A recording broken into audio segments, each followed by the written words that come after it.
Warning: the following content contains language that may be inappropriate for younger viewers. Viewer discretion is strongly advised. Welcome to the Let's Get Heavy podcast, where we explore the realms of heavy music and have conversations with some of the most talented bands in the genre. In this episode, I'm joined by the living legend known as Dan Lilker of Anthrax, Nuclear Assault and SOD to discuss his latest biography titled Perpetual Conversion, 30 Years and Counting in the Life of a Metal Veteran. So let's get heavy.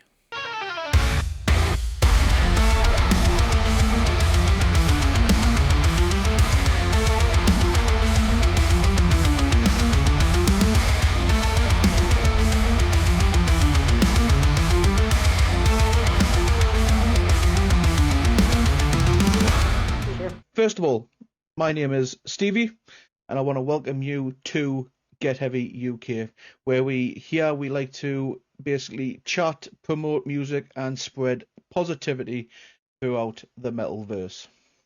Cool. Well, glad to be here. Cheers. No worries whatsoever. Thank you for giving up your free time, because this is a true honor for me, because you are responsible for this, my friend.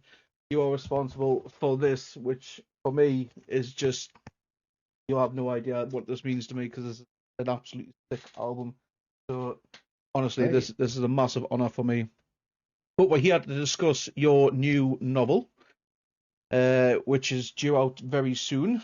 I believe the title is Perpetual. Let me get the title. Perpetual Conversation.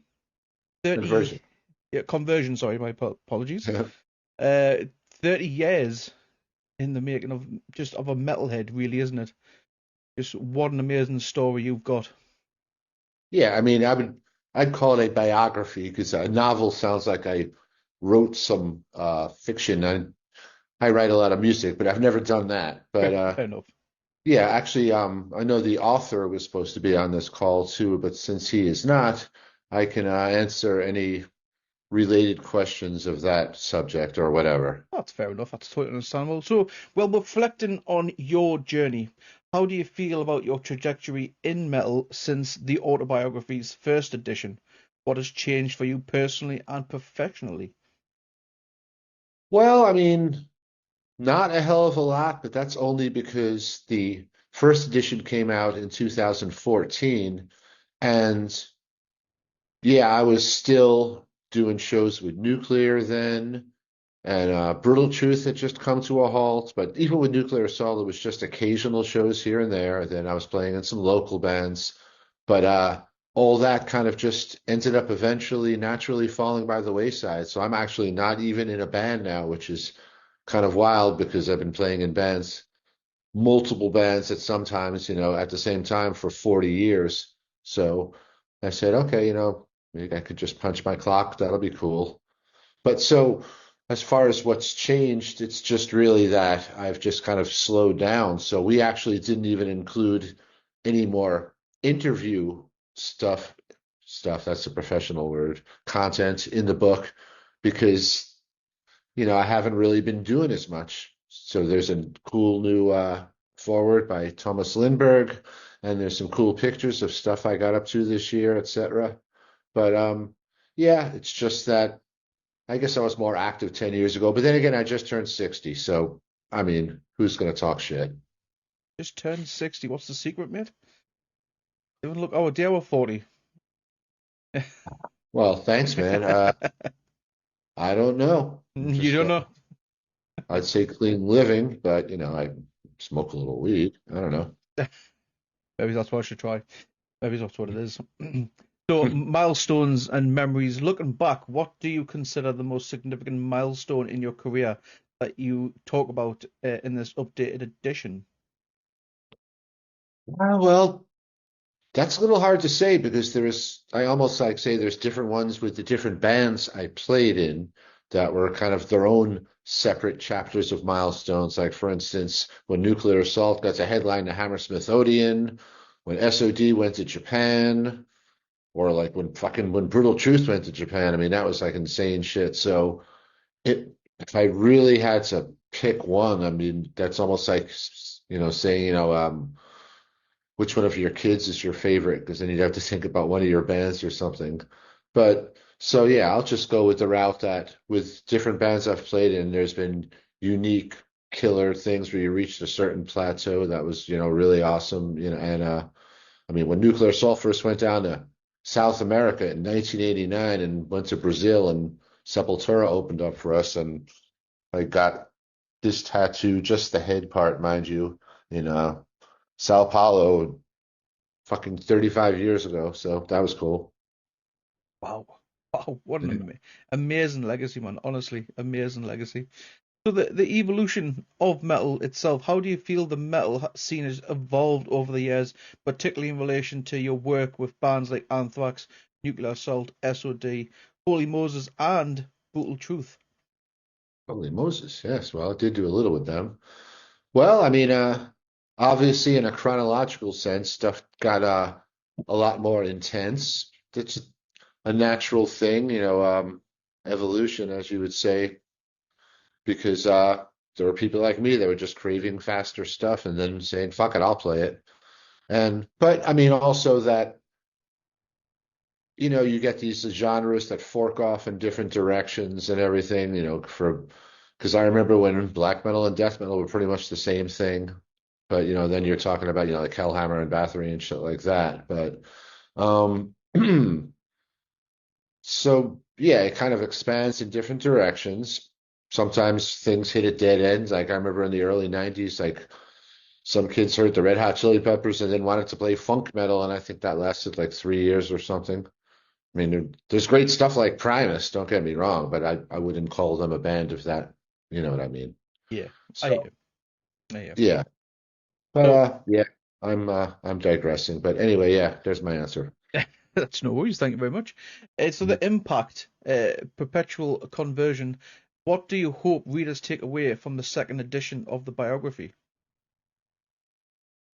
I guess it's really just for anybody who has enjoyed any bands that I've been in. So I would hope that they would, if they were curious a little more about who's behind the dude who did that stuff, that this book gives satisfies their curiosity, I guess. There isn't a big moral point to the book, and it's not some tell all or excuse to talk shit or anything like that. It's just basically reflects my personality because I'm pretty chill, and I just had Dave interview me extensively, and then a bunch of other people, and then we just went through all my memorabilia, like tour posters and stuff, and just cobbled this whole thing together. So Wow. yeah. Wow. So is there a particular story or moment that stands out in the new edition that you believe captures who you are as an artist or a person? Well, this is the joke Dave and I always have. There is a story that Gene Holgan will tell you about when Nuclear Assault and Dark Angel were on tour and we played in Newcastle. And My that hometown. is it. I'm from Well, I'm born and bred in Newcastle. that's funny, dude. We were just watching a fucking YouTube train video with some dude, a Scottish guy, and he's experimenting on different first class train lines and seeing which one's the best deal. And I think he's going from Newcastle up to Edinburgh Waverley. So Nice. Yes. Newcastle. yeah, Yes. yeah, I know. But well, sure. But of course, I've known the Venom dudes for a while and Adam Kraft even. But what the fuck was the question again, man? I keep digressing. Sorry, it's quite all right. So personal, is there a particular story or moment that stands out? Right.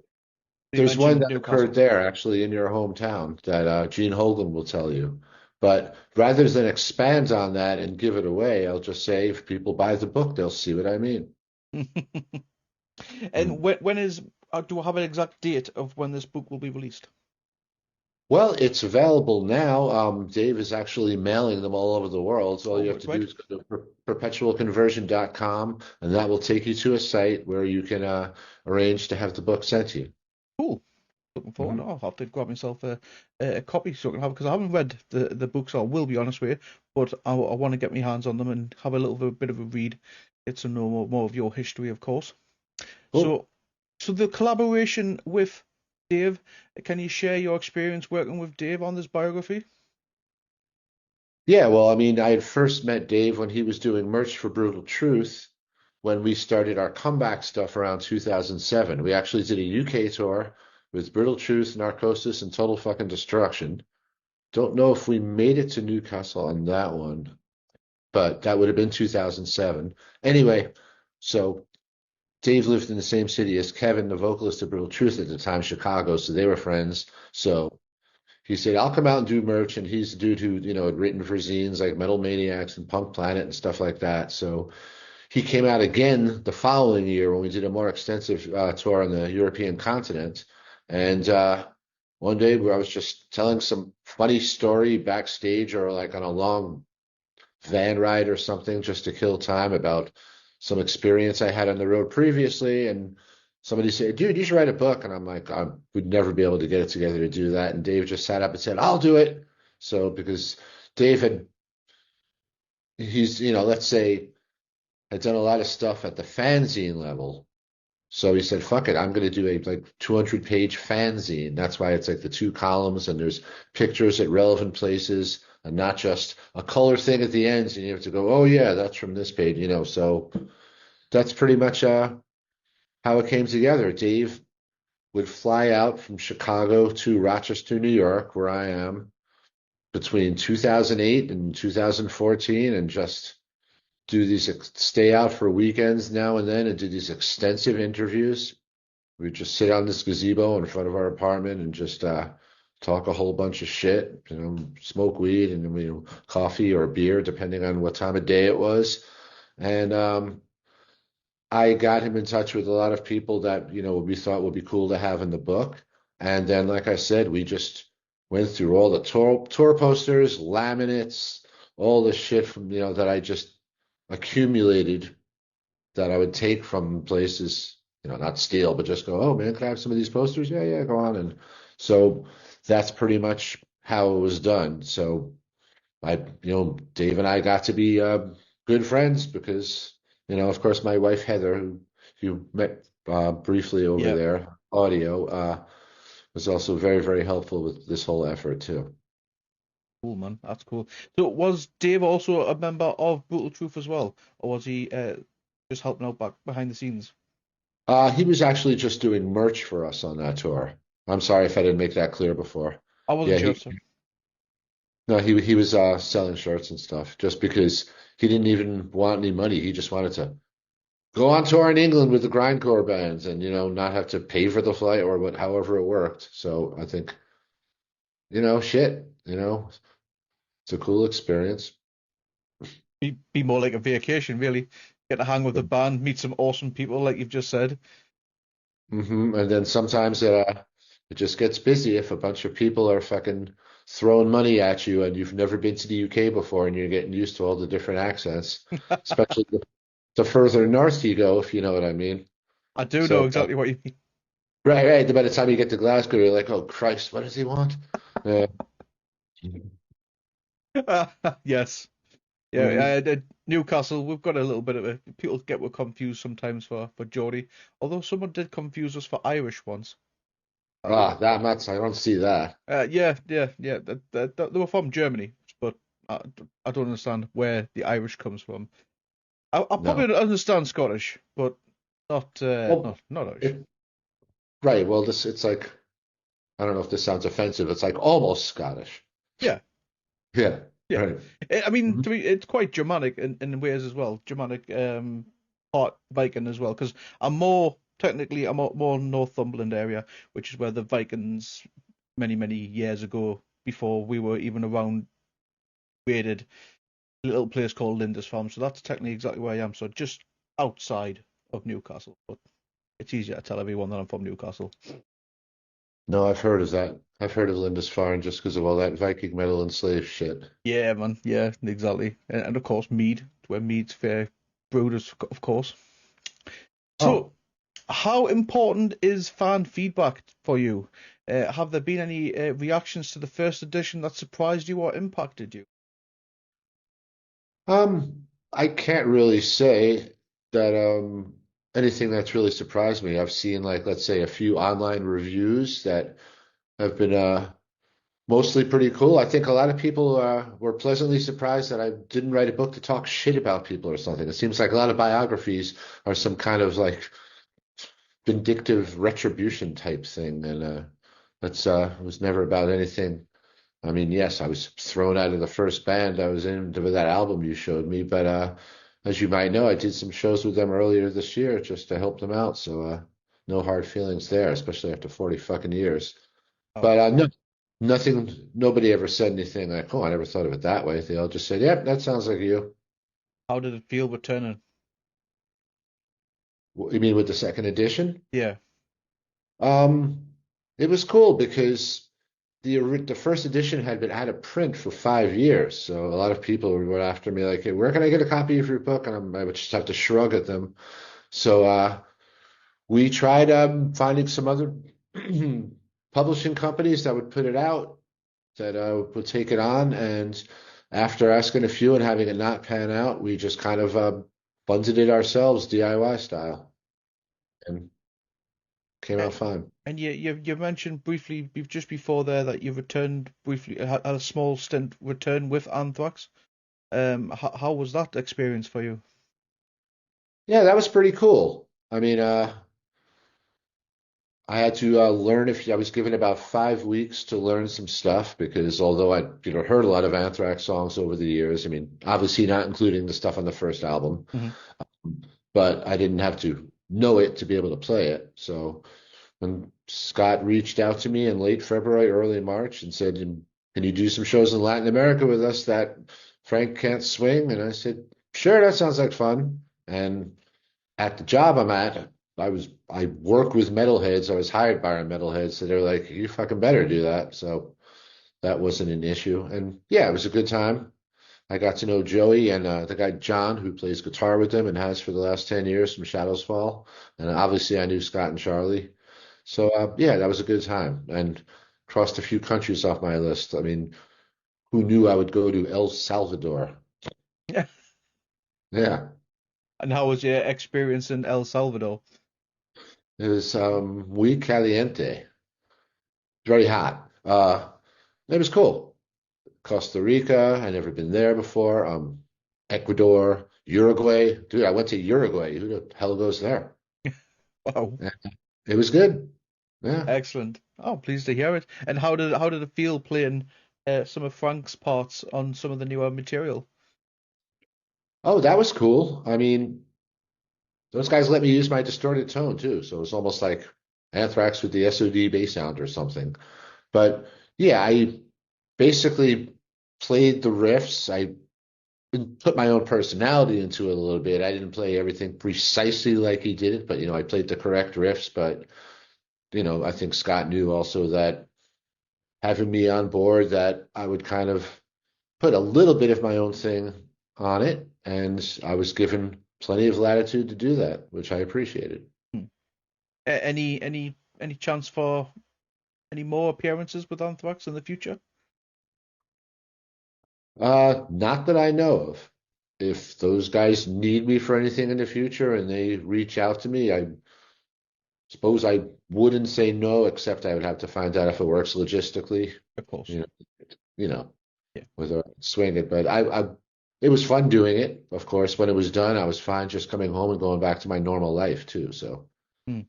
because like I said, I just turned 60 and was just getting old and lazy. Mhm. I hear you. I hear that. So, legacy and future. As a veteran in the metal scene, how do you envision your legacy? What's next on your horizon, musically and personally? Well, anything I would do musically now would be very low maintenance. That's not to say it wouldn't be high energy, but it would be something where it would just be fun with friends and just play local shows and not go out on tour or produce lots of records or anything. And a couple of mates and I are talking about doing something that might like very primitive grindcore, like early Napalm, just that by the numbers blast beats.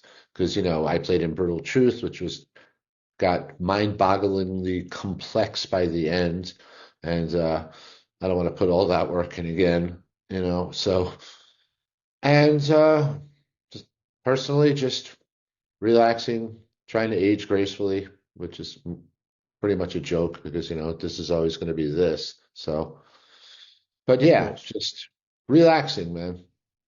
And any potential for nuclear assault to come back? Unfortunately not. That, No. no. I mean, it was fun when we did it, but that would not happen again.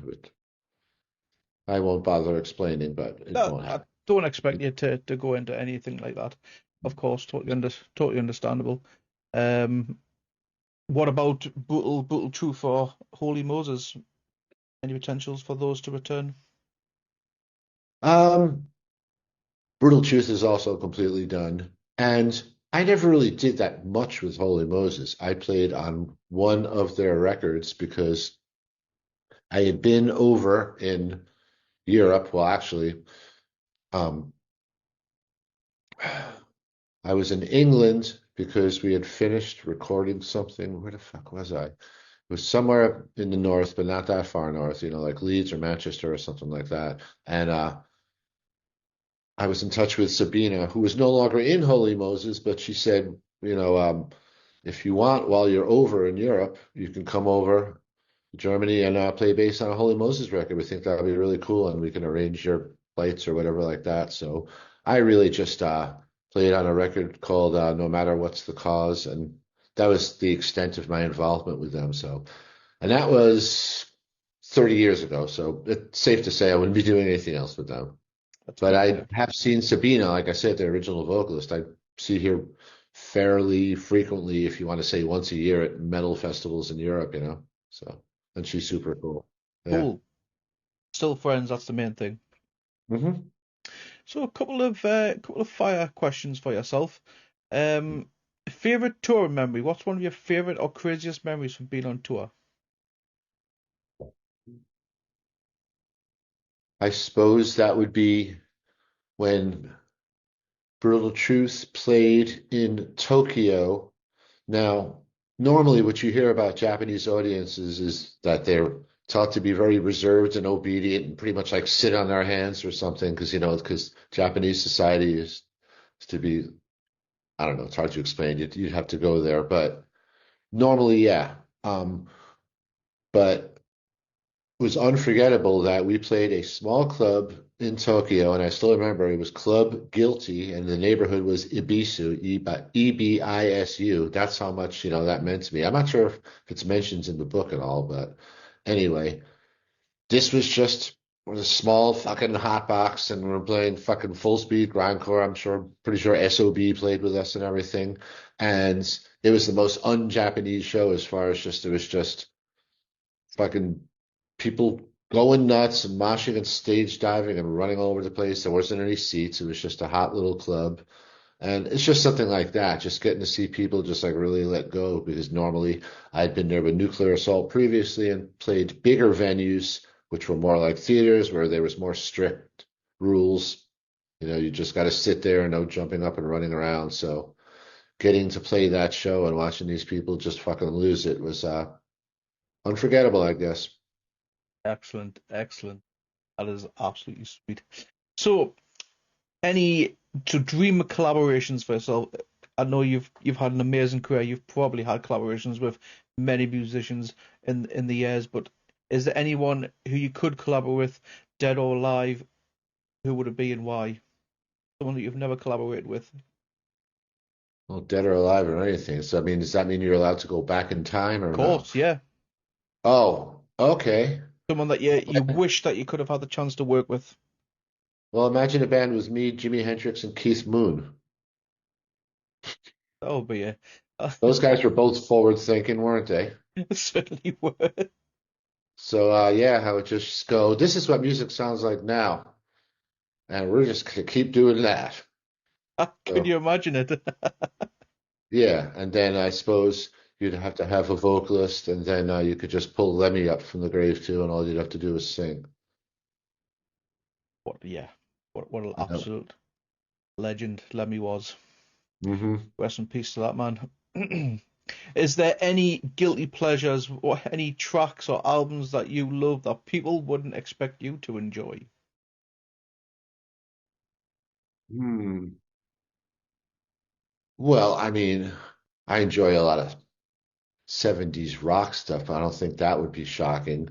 I suppose like I like some of that swirly indie stuff like My Bloody Valentine, but that's extreme in its own way, so I don't think that would be shocking either. I don't know if there's a lot of stuff I'd listen to that might throw people because having played in Brutal Truth and these other bands and incorporating all these kind of eclectic influences, it would kind of they'd say, well, that makes sense. So classical music I grew up on, but I've played in black metal bands where all that stuff crept right in with the arrangements and everything. So I'm not sure.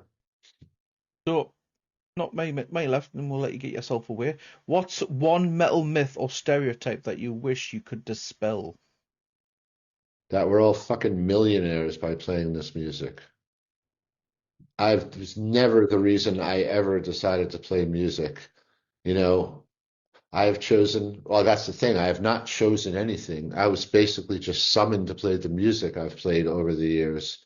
And that wasn't always the most lucrative direction. I certainly could have just decided consciously to play music that was more palatable in general. And I'm a good enough songwriter. I could probably write some fucking snappy, fucking great rock metal numbers or something like that, but that would bore the fuck out of me. So, I guess people thinking, oh, you play in a band, you go on tour, you don't have to have a job or anything. No, dude, I have to have a job. And I am not naive. I'm not bitter about that because I understand that the music I've played is not going to make you a fucking millionaire. My wife and I, we have a house. It's not a fucking 20-room mansion. What do we need that for? You I know, hear you. us and our 3 cats. So, yeah, maybe that. For me, if I had to dispel one, the satanic one, how all metalheads are Satanists or devil worshippers. That's I don't know if that happens much in the US, but here, growing up, that's all I got as a just growing up was just you're a devil worshipper just because you listen to someone screaming. Do you know what I mean? Of So, course we got that. You know, it was actually called the Satanic Panic. mm, Yeah, and yeah, dude, we had the PMRC. You remember that? yeah, dude, yes, yes, the and the filthy 15 list. Um, yeah, well, the thing is, after a while, though, and they keep doing, the more they think that, the more I just want to push it in their faces just to fuck them off. Get in. Yeah, I'm actually wearing a shirt. I don't know if you could. It says "Smoke Weed, Hail Satan" on the back. It almost fell over because I'm old, but this is a death metal band from Sao Paulo, Brazil, called Nervo Chaos, and that's what it says in the back of the shirt. And it's just something like that. That's just funny, but if that would offend somebody that much, just because they're closed-minded and want to judge somebody by their looks, then I'm fine with that. So, no, I know we're not fucking Satanists because then I'd have to believe in something. But, you know, if some idiot wants to think that and it gives them a migraine because they're a closed-minded fundamentalist, then whatever, I don't care. Yep, yep. Like I said, Mhm. that is definitely one thing I would love to get rid of, me personally. But people, they're never going to change, other. Nope. That's going to happen for God knows how long. But Nervoso, did you say Nervosus Chaos? I'll have to check that band out. Nervo Chaos, yes. Nervo Chaos. I'll get that checked out Okay. later on. Sweet, thank you. Always looking Hmm. for recommendations in bands. Cool. Check So, them out. two more. Modern technology. How do you feel about the influence of social media on music today? Is it more a benefit or a hindrance? I suppose it's good for bands if they want to promote their stuff, you know, as opposed to the old days when you had to, if you had a show, you would nail a flyer to a telephone pole or something. But of course, that's been a hindrance just because you know how emboldened people get on message boards or other crap like that, and people talk about your shit they would never say if they were in the same room with somebody. So, but um, yeah, that's just, I mean, computers themselves, as far as the way musicians have been able to record now with Pro Tools, that's a whole nother thing. I know you didn't ask me that, but No, no. I can think the social media thing, I mean, like I said, it's good to spread the word about stuff, but when it gets into some just fucking chat room where people are sniping at each other and then I don't want any part of that. Totally. I hear you. That's why we try and keep away from any negativity, try and promote as much positivity as we possibly can. That's cool. So, any advice for aspiring musicians that you would give to trying to carve their own paths in the music industry today? Well, basically, whenever I'm asked this, I just basically say stick to what you believe in.